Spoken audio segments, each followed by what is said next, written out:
Hello, this is John Stone and TheXYGhost, the missing man.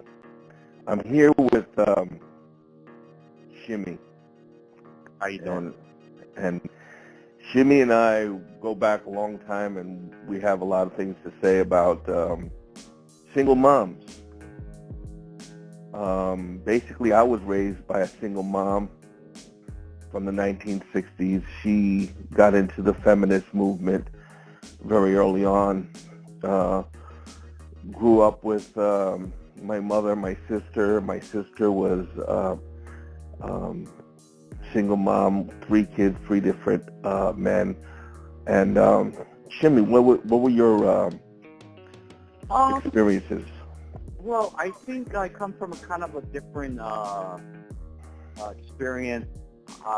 My mother was not single, but I come from kind of a traditional Greek family, and it wasn't that my mother was single. It's just that I think what happened was because my parents were immigrants to the U.S. My mother, she was quiet lady. My father was working a lot. He wasn't home a lot. He was just working all the time, and I grew up with 2 sisters as well. And I think I have a lot of experience because actually I grew up with mostly women. Most of the time they're all around me. My aunts, my sisters, my mother. The guys back then, men back then were working. They weren't home. So it was kind of like always with the ladies growing up. And I think it's a little different than what yours is, but single mom. No, she wasn't single, but I guess like your father was like not there because of work. Yeah, he was working. If he wasn't working, he was probably at the casino or at the horse track gambling. Right. So like all good Greeks. Yeah. But exactly. as that's how it was. Yeah. As I grew up, I've noticed how my sister would chase away the fathers of her children, and I remember when my mother was telling me that before I was 10 years old, that if I ever left a woman, or left the kids, she would disown me. That was her big thing. She would disown me, and I didn't know what the hell that was about, but. I remember the first time when my sister was pregnant, she chased away, her and my sister chased away the father of the child. It was like the first thing. It was like they chased away, pushed him away, and he was not a bad guy. I got to know him later on. He was not a bad guy. He was just, a little, drinker. And, I've dated a couple of single moms. Big mistake. I watched my friends' lives get turned over with single moms, and it's not I even dated girls in my teens and my 20s whose mother who was from a single mother home, and it's not very. It was very weird for me.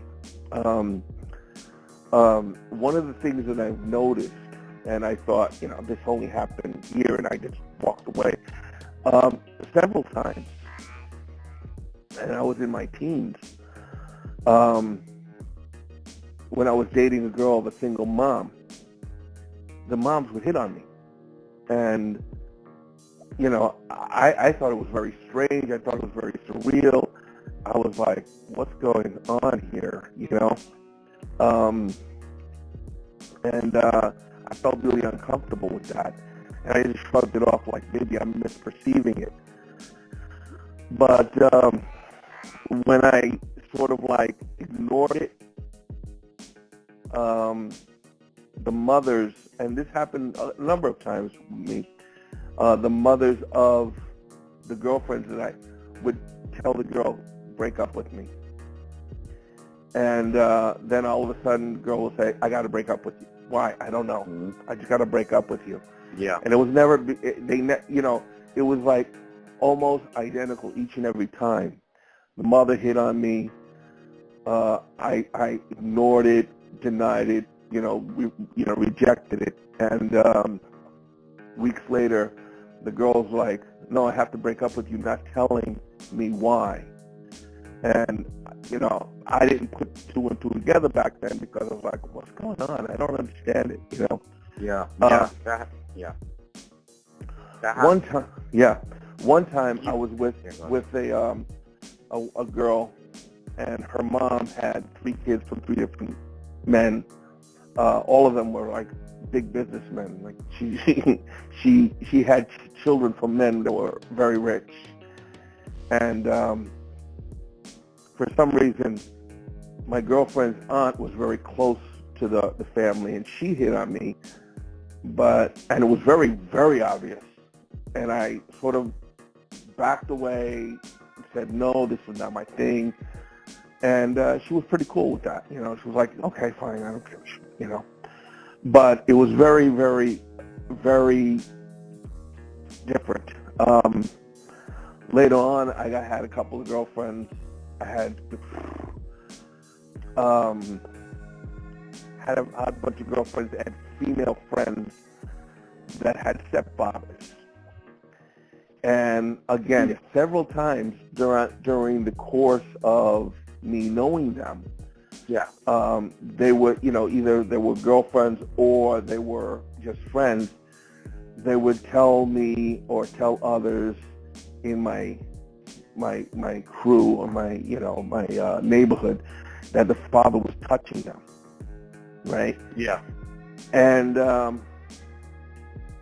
one girl that I dated told me that her stepfather was having sex with her on a date. No, twice this happened. Oh my goodness, I don't want to mention names, but the names popped in my head. Twice they mentioned that it was an ongoing sexual affair going on between them. And after a while, I was like, what's going on with all these, child molestations and things like that? And I didn't want to, I just didn't, comprehend it at that time.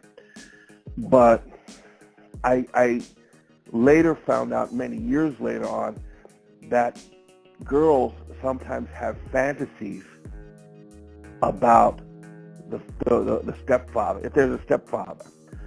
So if a man were to, walk into a relationship and of a single mom, and the girl may start fantasizing about you, and then tell her friends that she's having sex with you, or she might not like you at all and think that you're taking away her attention from her mother. I've seen that many times. Yeah. Yeah, you've seen this also, right? Mhm. Now, Seen it many times. mhm. Usually it's what I've seen is usually the daughter is younger, and she's they see her as a cute little girl, and she can't be wrong, and everybody believes her. Right. And usually, it's either two. Either they like the guy in kind of a in a seductive way to control him eventually. It's not, they don't like him because they like him. They want him. They want to have something on him. Right. Number two is either they're trying to get rid of it because they're jealous that the mother is spending time with the new guy. Right. Exactly. So either way, it's a dangerous situation for anybody to go into. It's sort of like if you are, and this is my warning for. This is not a pity me party, pity you party. This is a warning, a big warning to men out there that are more or less thinking about moving in with a single mom. It's dangerous. It is very, very dangerous. There's also other things about single moms. you don't want to be too close with the kids, because if the kids start calling you daddy, then you are, even if they're not yours, and even if you've not married to the girl in some states, that's enough for a court to rule that you pay child support for those kids that call you dad, you know? And, you know, you don't want that. You really don't want that. I mean, I've dated, the first time I dated a single mom, right, there was this girl, and she was a little bit older than me, and I was like 21, and mind you, I'm 57 years old now, so this is like many years ago. I took her to like some movie or whatever, and the next day, the next time next Saturday that I was free, and we met each other after work, she brought her son with us. And, that was awkward as hell, because, here's the son, like 7, 8 years old, going to a movie, and I'm like, yeah, I can't do this. And he was constantly looking at, me holding her hand or something like that, and he was like staring, at me holding her hand, and I was like, it was very awkward, very awkward. They lost the kids. The kids are lost. The kids are lost. The father's not around. Right. It's very sad. It's very sad. The kids, if they don't know, they're lost. The mother keeps bringing these, instead of having the one single father, blood makes a difference. They're trying to say blood doesn't make a difference. He was just a sperm donor, or it doesn't matter. A father is not. Doesn't matter. It doesn't matter if the father. I can find a new father. No, it doesn't work like that. I think blood does matter. I think blood matters. Blood, it really does. Yeah. You remember that time where I used to hang out at coffee shops, right? And I don't want to mention names, because I think you remember this girl, but you might leak out her name. She was the manager of this coffee shop, and she used to come over, and she used to flirt with me, and I would like reject it. And the people, as a Greek man, we all as Greek men, we go to coffee shops, we talk politics, we talk this, we talk business, whatever. That's our social thing. That's our male bonding. And she was not Greek, but she was. She kept flirting with me, and all of my peers at the time was saying, go for it. I'm like, no. The woman at the time, she had 2 kids from one man. That man married someone else while they were having. He was married, but he got married for the green card. So he got married, paid some girl like, a couple thousand, whatever, and then went back home. So this girl was sort of like distancing herself from the father of her children. And she had a boyfriend on top of that. And one day she calls up to me, she says, hey, well, why don't we get married? And I looked at her and I said, married? I said, the father of your child is married to somebody else, is going to get divorced because he has the green card already. You have a boyfriend living with you, right? And you're asking me to get married? No, get your life together. And from time to time, she used to bring her kids to work, and she would say, oh, this is your new father, as a, like a joke. And I'm like, oh my goodness, why? Yeah. And it was like pretty uncomfortable, and it was pretty uncomfortable. I'm going to tell you something, though. I believe, I'm just thinking it right now. I never thought about this before right now. I'm thinking, are women even capable of watching their kids? They're single mothers. Are they even capable of watching the kids without the father?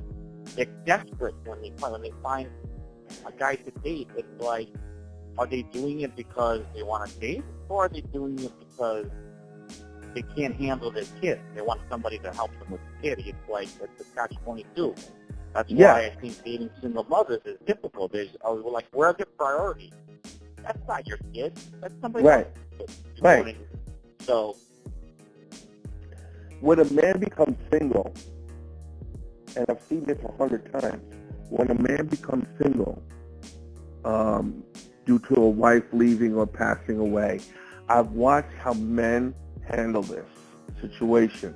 What they do is they make sure they work, they make sure the kids are fed, they make sure that the kids are taken care of, they spend time with the kids, and, you know, when the kids are asleep, when whatever, they'll have a date.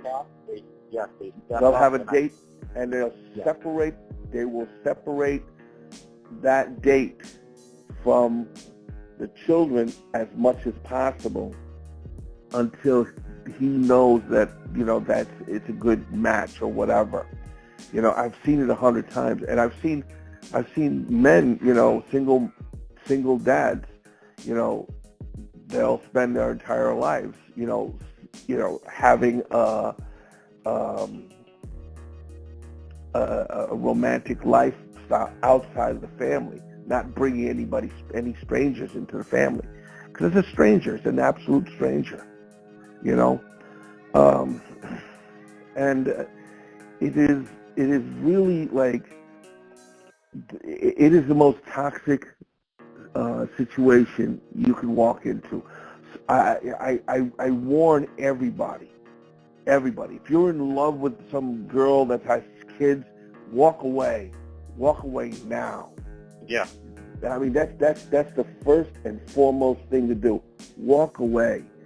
If she's introducing a stranger, you're a stranger to their kids, proposing to be their father, that is the most insane thing in the world. I really believe they just can't handle it. It is not just the media. You know, the media's never gonna, feminist pro media is never gonna admit that the single mother cannot be by herself.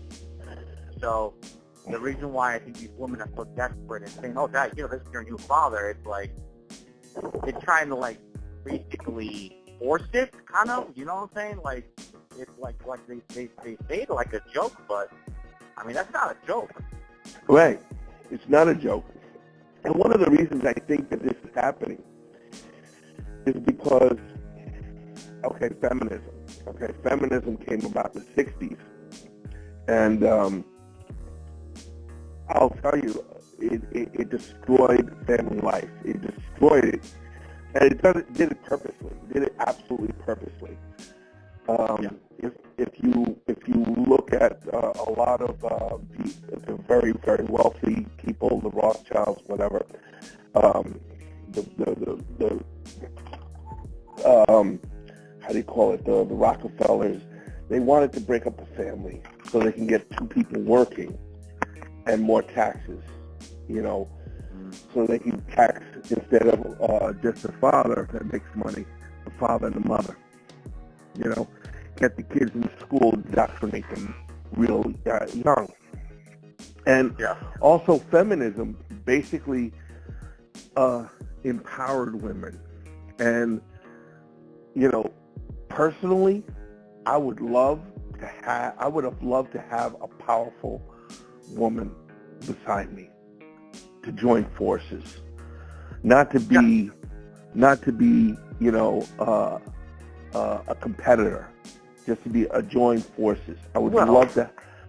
And, I know guys. Me personally, I know it's not me. I know guys that there is wives and girlfriends that are supportive of the guy, and honestly, the guys are very successful. I noticed a pattern is the guys, not the guy, but the couple is very successful because there's there's no infighting, back and forth. No, you have to do this, or this is not working, and compatibility issues. Yin yang. Right. It's like we're a binary team. code, in out, Right. in 0-1.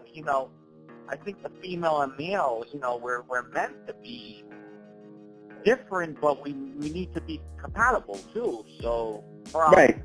We need to be a team, right?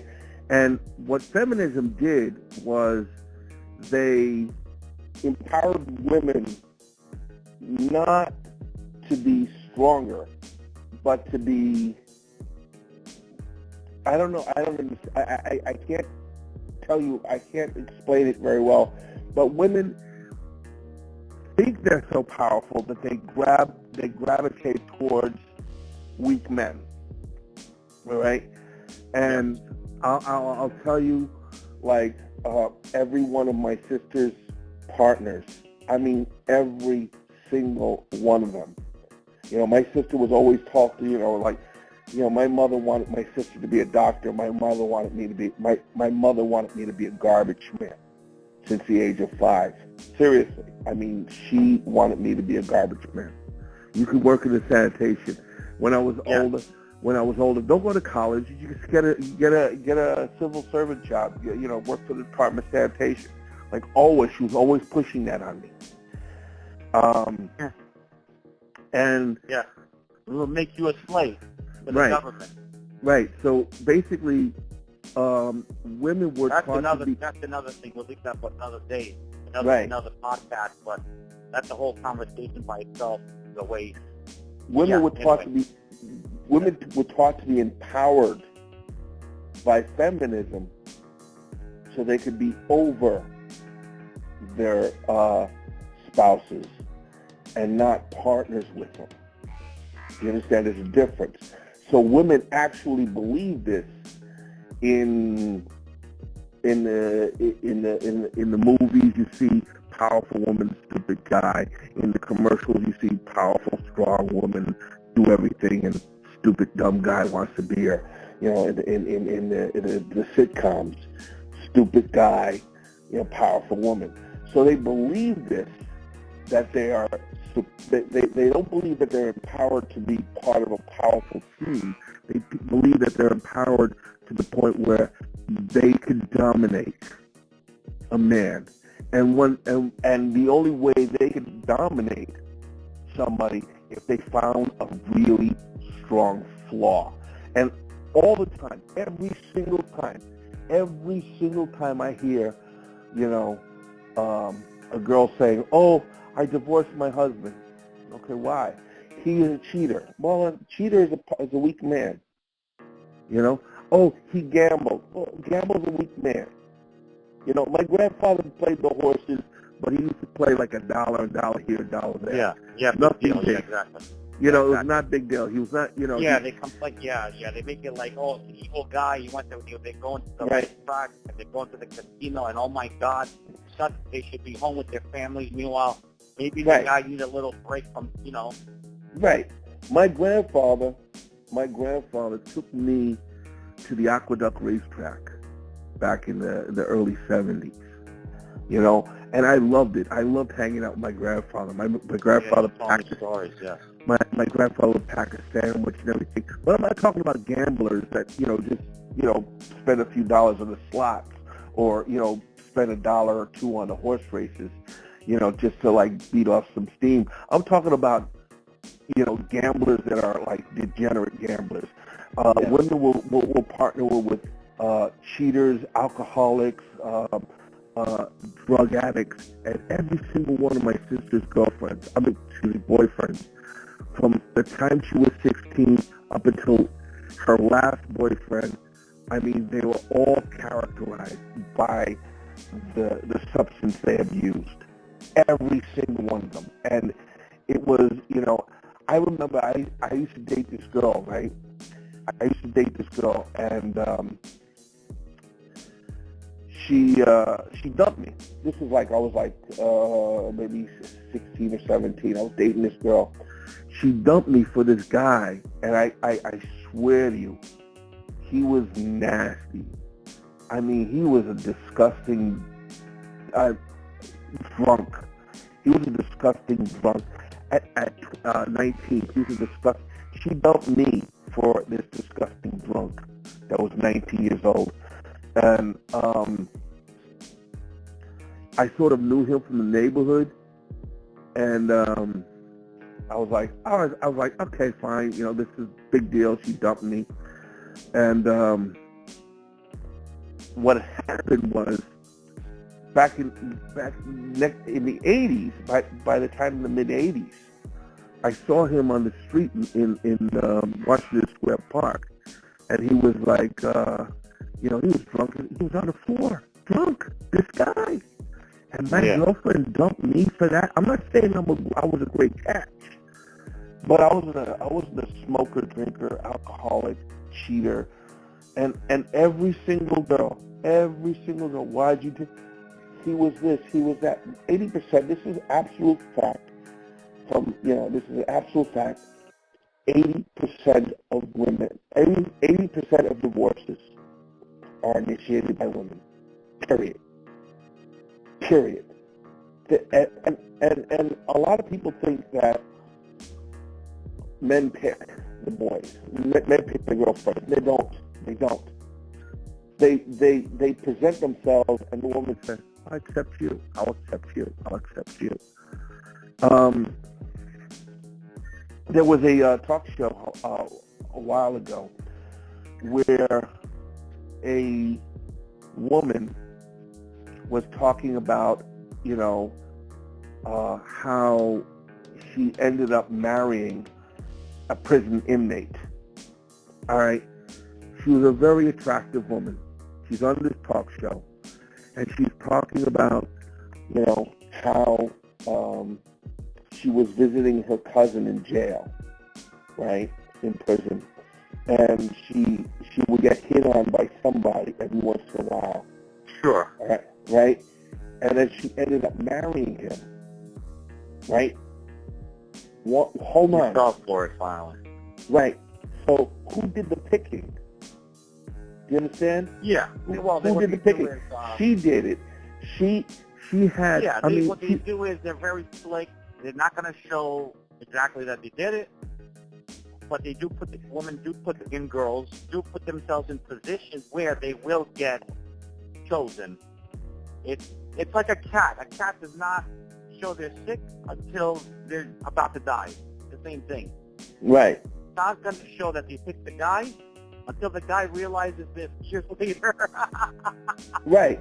So this attractive woman, she would, if she walked the streets of New York or any place, she would probably get hit on 100 times a month. Sure. But she picks the one guy that is a lowlife. Now, feminism did that because they manipulated the woman's mind. Believe me, and a woman's mind is easier manipulated than a guy. All right, it's easier to manipulate a women's mind than a man's. If you want to sell anything on television, you put a woman on there. Make sure she's powerful and everything. So feminism manipulated women's minds to believe that they were powerful. Yes. To be powerful over their mates. And in order to fulfill this prophecy, what they ended up doing was finding a mate that is weak. And I'm going to tell you something. There's a lot of weak men out there. There's a lot of them. And why? Because they were raised by moms. And, although, I mean, you don't look like, you don't come across to me like you did a lot of drinking, drugs, or gambling, or something like that, fooling around. Right? You're a straight stand-up person. You work, you work hard, you do things, and you get things done.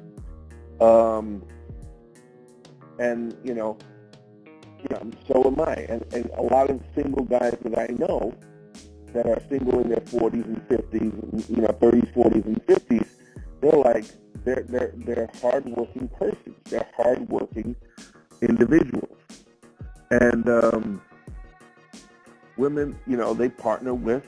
They'll leave a hardworking individual to go with, a drug addict. Seriously, I mean, I've seen it 100 times over. Yeah, well, what it is, I don't know. I'm not a scientist. I haven't studied human biology. This is what I've heard. This is what I read about. This is what the community talks about. Something called hypergamy. Hypergamy. Yeah. Hypergamy. I mean, hypergamy. And you could explain maybe better than me. Explain up this hypergamy, how the feminists kind of abuse that natural. Is it a natural thing or is it like a myth? What do you think? What they have? Yeah, that's the hypergamy. All right, happens from the feminism, with the feminists, and the feminists and the commercials and the movies and the sitcoms, how they beat into the woman's head that women are powerful over their mates. So then they become hypergamous. They're like, oh, if I can control him, I can control him. I can control him. I control this one.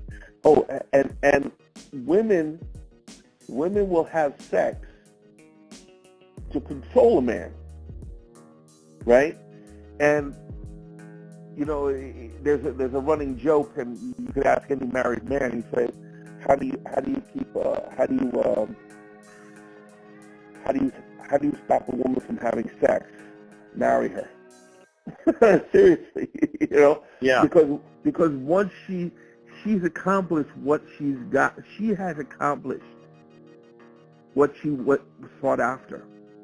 She wanted to control him through sex, and once she got what she went for, there's no reason to control him anymore, because now the government controls him. Now, if he cheats, he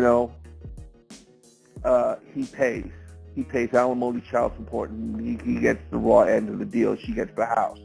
If she cheats and he doesn't like her cheating,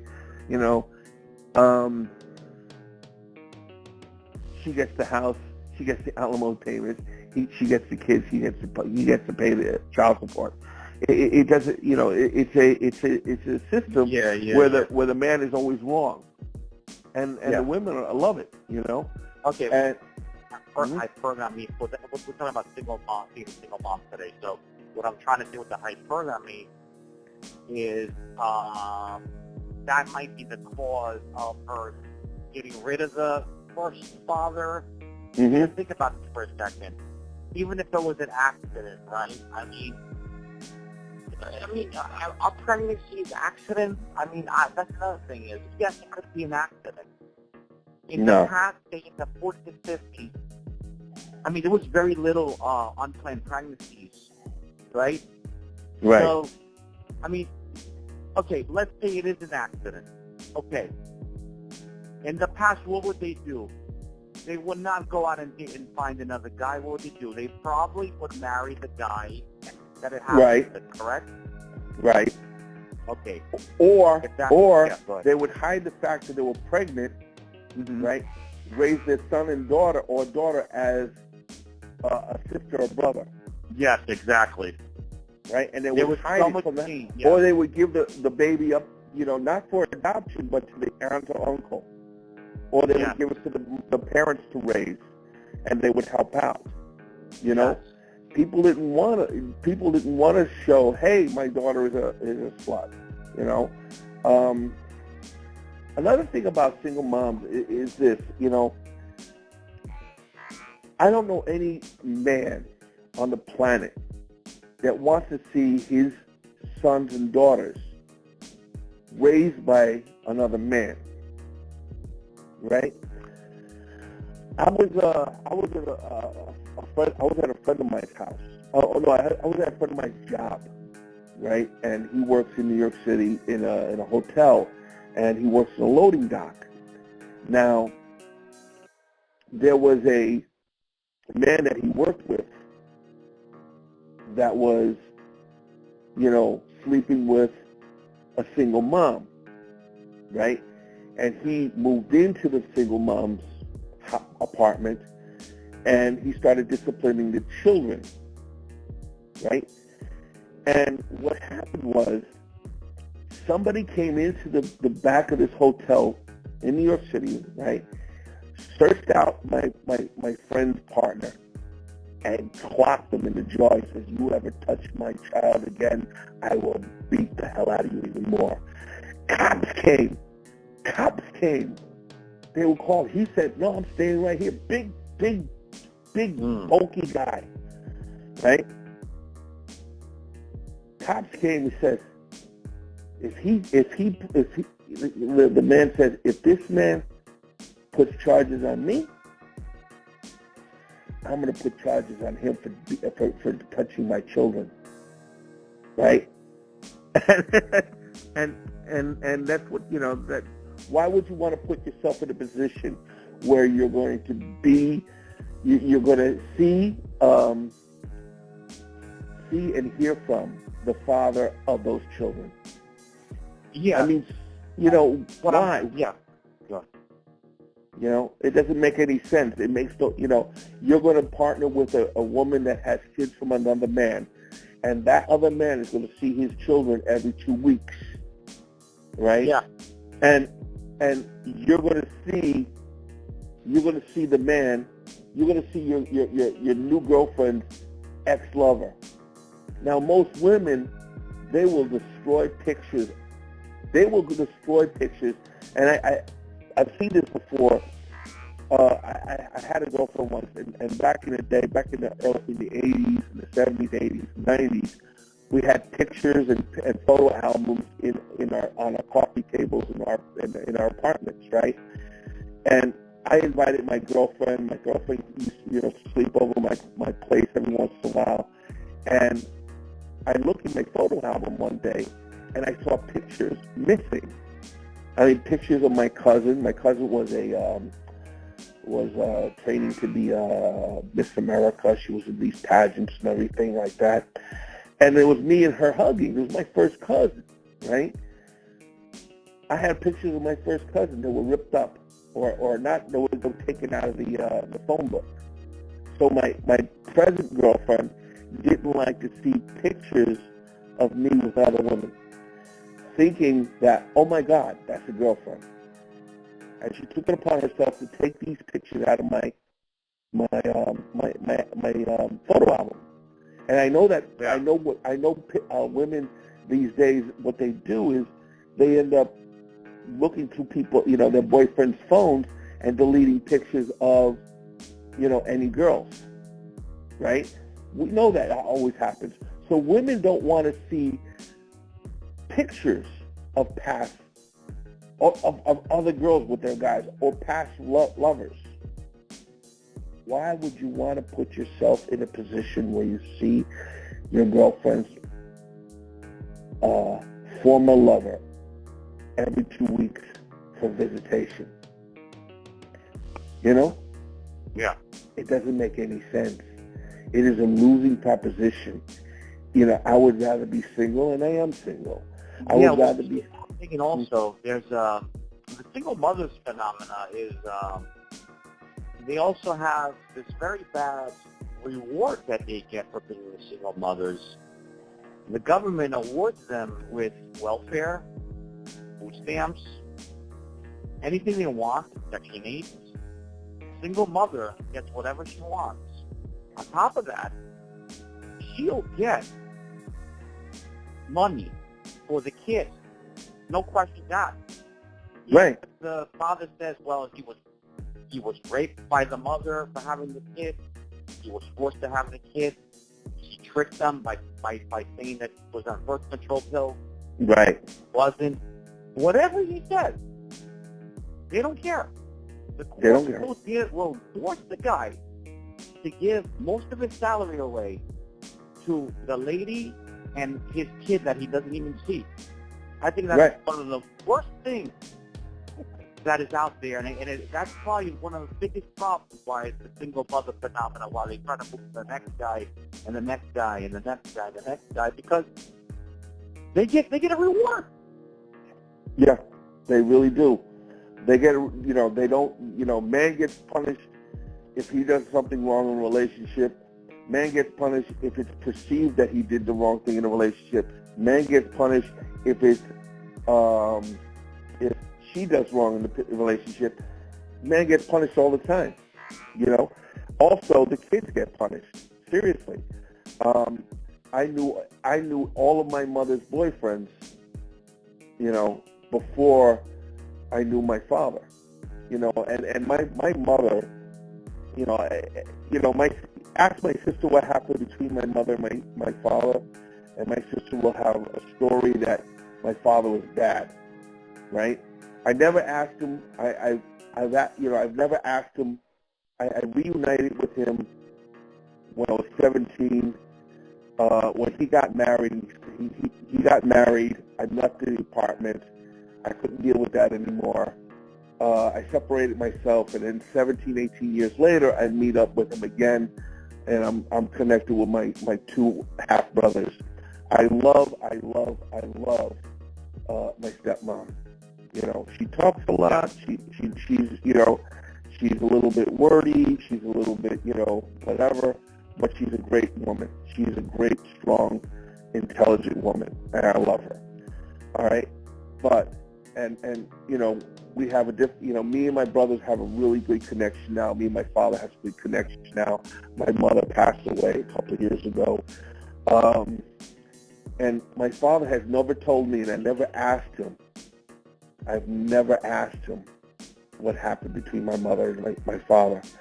On the other hand, my sister will tell you, and will tell everybody, my father was bad, because she's only listened to one side of the story, and my father never said a damn word. So when you only have one side of the story, who are you going to believe? The one side, But I know deep down my mother hated men. She hated men. She despised. She empowered women. She was a dominator. She loved to dominate and control other people. I think my father was like, I can't deal with this.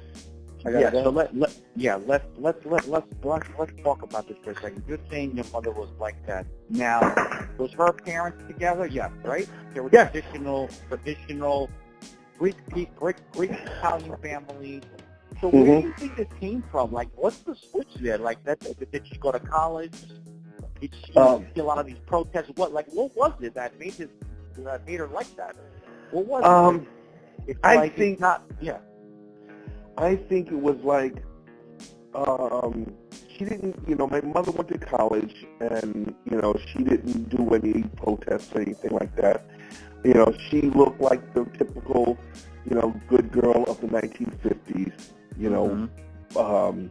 Growing up in high school. My mother was very attractive. My father, still says how attractive, my mother was when he married her. My grandparents, my mother's side of the family, my mother's side of the family, very strong man, and he had a wife. My grandmother was Italian, and she would constantly nag, and my grandfather used to turn her off. He was like, turn it off. She would yeah. Grandfather used to turn it off. And because sometimes women get too they just get too verbal. They just get too incredibly verbal. But I still think that when feminism was starting up in the early 1960s, because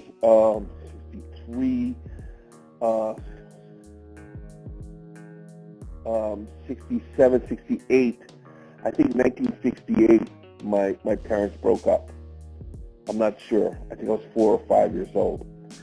And I think my mother was just getting you know, she was a stay-at-home mom. She was a stay-at-home wife, housewife.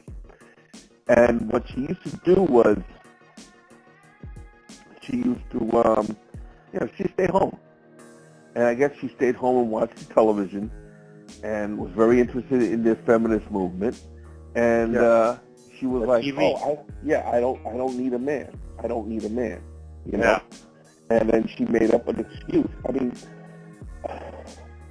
I cannot tell you, how many girlfriends have you had that basically told you or accused you of cheating when you weren't? You know, Yeah. I could tell you that 1,000 times. No, I'm going to tell you 80, 90% of the women that I've dated in my life accuse me of cheating. And I didn't. And you want to know something? I'm not a cheater. I'm not. You know, I'm just not. I mean, it was funny. When I was married, and a manager of mine was really, you know, like upset about something, and he said, "Let's go get a drink together." It was like my manager and one other coworker. We were like three amigos in this company, and he said, "I just want to have a drink and be with friends, and I don't want to talk about things. I just want to be around." I was like, "Okay, fine." And we were at the bar, and this girl hit on me, and I was like, "Oh no, please, just go away." And I told her I was married, and back then I didn't wear a ring because I rings bother me. They really do. I can't wear jewelry. It you know. So I told her I'm married. She goes, "Where's your ring?" I said, I'm married. I don't wear a ring. I can't wear. And she wouldn't stop, you know. I'm not a cheater, but you know, I've never cheated on any woman in my life, but I was always accused. And this accusation of cheating comes from a woman's insecurity. You know, they blame you for something so you can prove to them you're not. And I didn't know that until, like, you know, later on in my life. You know, if I was to do that thing again, if a woman says you're cheating on me, I said, then leave. Bye. Go away. Get away. You found a flaw in me. Go away. You know, just like that. Just like, and I guess this whole thing is, you know, watch out. You know, there are a lot of there's a lot of holes in the road of life. There's a lot of pitfalls in the road of life. There's a lot of traps. Yeah. You know, stay away from that one trap. You know. So basically, I mean, we live in an age with Twitter, Instagram, Snapchat, TikTok, Facebook, and whatever else everybody's into. But, okay, that could explain why, you know, the feminist message is coming into everybody's brain. But what happened back in the 50s and 60s is the TV, that box everybody went to buy, right? The box right. that they brought it into, it's like bringing I don't know, it's like you're bringing over a socialist communist manifesto right into your living room. Right, and exactly. People didn't realize that they brought in a professor that was brainwashing the family. Yeah, and yeah. I know you know this, but I'm going to tell the audience. Yeah. I have not had a television in my house since 2001. And now you've been to my apartment over 100 times, and the only television I have is a 1954 Andrea TV, which I use as a antique. I use it as a tabletop, you know, coffee table, yeah, like a coffee table. Yeah, and I don't have a television at my house. Yeah, I mean, that's a whole another conversation about, you know, the media brainwashing. But I mean, we'll leave that for another day. But what I was trying to say was, you know, you're trying to explain, I asked you before, I mean, it sounds like your mother came from a traditional family, but it didn't. She didn't because she had her father bought that TV and it came in and it changed her views on life, and probably the teachers in the college, the professors in the college, and this, and then the friends, and probably, whatever. It's a long story. But going back to the dating a single mother, there's a lot of stuff in these. Like, okay, she has a kid. Okay, let's get to what the reality is. Single mother has a kid, correct? Are you talking about single mothers? Does it matter if the kids are grown? Because, there's some ladies that are older and the kids are grown, and you want to date them. What do you think about that? Okay. Now, this is my father, 86 years old, I think. I don't know. 84 years old. He's 84 years old, excuse me. This past weekend, my brother, my youngest brother from my father's third marriage, just got married. Congratulations. Right? And I think you did it right. I'll get into that story another time. Yeah. But during that wedding, my father says, well, you can get married soon. You're not too old. And I'm like, yeah, Dad. He said, well, you could find somebody whose kids are grown, and you could. And I went like this to him. I said, Dad, I don't want to be Mama's boyfriend. Yep. I said, Dad, I figured that. I don't want to go to a party being Grandma's boyfriend. I don't want that. What am I going to do? All right? What does it, it's not about, let me put it to this. If the woman's single and she has kids, what am I going to do? What is it that she wants from me? Provisions?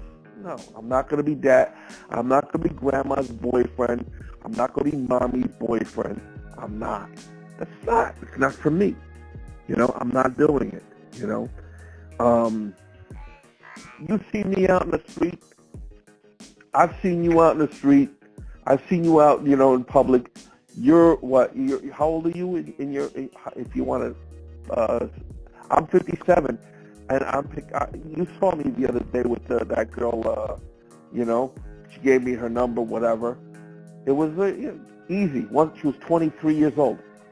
If I was to ever get married, I'd do that, Yeah. You know what it is? Yeah. You know what it is? You are correct about the parties because you are an outsider, my friend. You will be an outsider forever. It doesn't matter. Oh, the kids are grown now. I'm going to start dating, these ladies say. Oh, yeah? Your guy's still an outsider. You're an outsider, my friend. Exactly. They got their fathers. They talk to the mother, the divorced, about the father. Right. So you're correct. You're still an outsider. I'm an outsider, yeah. And I'm not, I'm not, here's the thing also. Men do not go into her world. Never jump into her world. She has to come into your world. All right? You have to understand this. Once you go into her world and become her, you are, under her control. And that's it. You're just another person. And I've dated divorced women. I've dated divorced women in my life. I've dated, it just doesn't work. It just doesn't work. But also, what I wanted to ask you was, there's a little sinister thing that I heard. I've heard that this happens. I heard that, and I don't know, is it because the guys are controlled too much by the girls? Because honestly, you have to put your foot down and these guys should stop this behavior that I heard. I heard that even a woman is divorced from a guy and they have the kids. Usually when it's underage, the kids, it happens more. I heard that guys still sleep with the previous girlfriend that had the kids once in a while. Yes. Yes.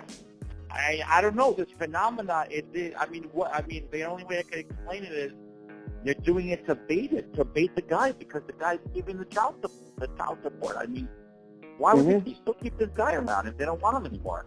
Right. Now, I live in a building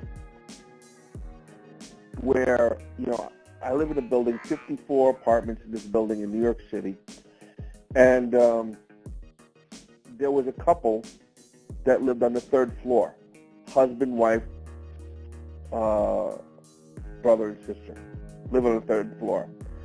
The wife divorced her husband on the third floor and moved in with her mother on the fifth floor.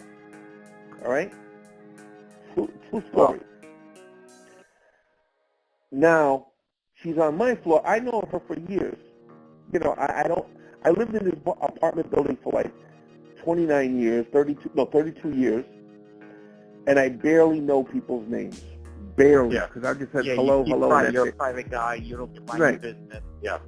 Right? But I know her name. And because she was on my floor, she was like flirting with me. I said, listen, honey, sweetheart, you're married. No, I'm divorced. I said, I don't care what papers are there. I really don't care what papers you signed, he signed. He's the father of your children. Right? I know him. I know you. How's it going to look for me to go down the street walking with you hand in hand and he's around? Well, I'm not a surrogate father. I'm not a surrogate husband. I'm not. I'm just not going to do this. You got kids, and I'm not going to just like, oh yeah, now no, it's not going to happen. Because those kids are your responsibility and your father's and the father's responsibility. And one day she goes like this, can you teach my son to drive? I said, no, that is a bonding experience that he has to have with his father. Why don't you ask his father to teach him to drive? Well, and then, no, that's the father. You live you live 2 floors away from each other. You don't live across the country. He has a car, you have a car. That's your responsibility, not mine. Why should I do that to this guy? I don't, I like him. He's a friend of mine. You're a friend of mine. I'm not going to do this. That's meant for a father. And, it's just like, it's a constant battle. Yeah, the reason why I mentioned that the previous guy sometimes sleeps with the girl is as a warning for guys out there that if they're dating the girl, she's thinking about the other guy still. I mean, that's not fair. Right. That's, that's not, whatever, that's, because she's getting a benefit, right? She's getting child support, so it's like she's still communicating with the guy. Yeah. I mean, of course, there's some women that don't take the child support. I'm going to tell you what they do with that. I'm going to say it after, but they're still sleeping with the previous guy. Now, what would the guy do? Now, I believe that, a lot of guys are trying to do the right thing. I believe, the woman is beating the guy, and then, that's the core problem is, the guys were little, this society is so sex hungry that because the women have starved the guys that, it's controlling like that. We're a society where everything on TV is about sex. Yeah. Go look at Friends. Every single episode, because I don't watch sex. Seinfeld, sex. Everything, sex. I slept with you. You slept with him. We're going to sleep with him. Did you sleep with her? I slept with her. You slept with her too. Everybody's talking about it, which sort of like normalizes this abnormality of, hypergamy and Yeah. you know, Exactly. Exactly. Anyway, Yeah. I'm glad we had this talk. This was Yeah. What I want to mention is what I noticed though is the women that don't take the child support. You know what they do? what? If they're single, they're gonna depend on somebody else, either Yes. the family, a friend, Mm-hmm. I mean the new guy, right? Right. Or the government. Right. So I mean- somebody's gonna pay for the kid at the end. Right. Someone's going to pay for it. Somebody's gonna pay. And I'm going to tell you something. Every single time an independent woman leaves her husband, she leaves that dependency for another dependency. She's leaving her dependencies of the husband to move in with her mother, like the lady in my building. She had money coming in. She could have had her own apartment, but she moved in with her mother. Really? Every single time they switch their dependency up from the man You got it. to the government, or from the man to the thing. So it's this incredible dependency that women have that I thought they were independent, but they have serial dependencies. It's serial dependencies. It's not. It's not independent. It's serial dependency. So when they talk about the national debt, okay, we do print that. The libertarians are going to talk another day about, but we do print. The debt. A lot of this debt is because from the single mothers. Right. Everybody's paying for it. Right. We have a national debt because of single moms. We have most of the there are more women with degrees in America than any other place, than men. There are more women have college degrees than men. Yeah. Right. More student loan debt is not paid by females, and that's rocking in the trillions. Okay, we got a national debt. Okay, it's not a man's fault. It's a woman, but that's for another time. Yeah, anyway. That's for another time, and I want to mention to the audience that I think next time we should talk about how, because you're talking about guys dating single women. Now, a lot of these guys, they're attached to these single women, and they don't know how to get out. It's a catch-22 for them. It's like they don't know how to get out. They're attached to them, and they're kind of trapped in there, and they feel like they feel like they are responsible for somebody else. Right? Yeah, and they don't want to leave that responsibility, because it's like leaving somebody in the waters that can't swim, but you gotta swim for yourself. Yeah, the women, they feed on that, the natural care that guys have, the natural care that guys have to save. Mm-hmm. The damsel in distress. Yeah, definitely. Anyway, let's see. All right, I'm glad we had this conversation, Yeah. man. This is a very good start for a new podcast. I'd like to thank you, Shimmy, my buddy. We call him Shimmy. Thank you. For the longest time. John Stone, thanks. And I'm John Stone, the XYGhost. Anyway, take care, guys. Have fun. Be safe. Bye.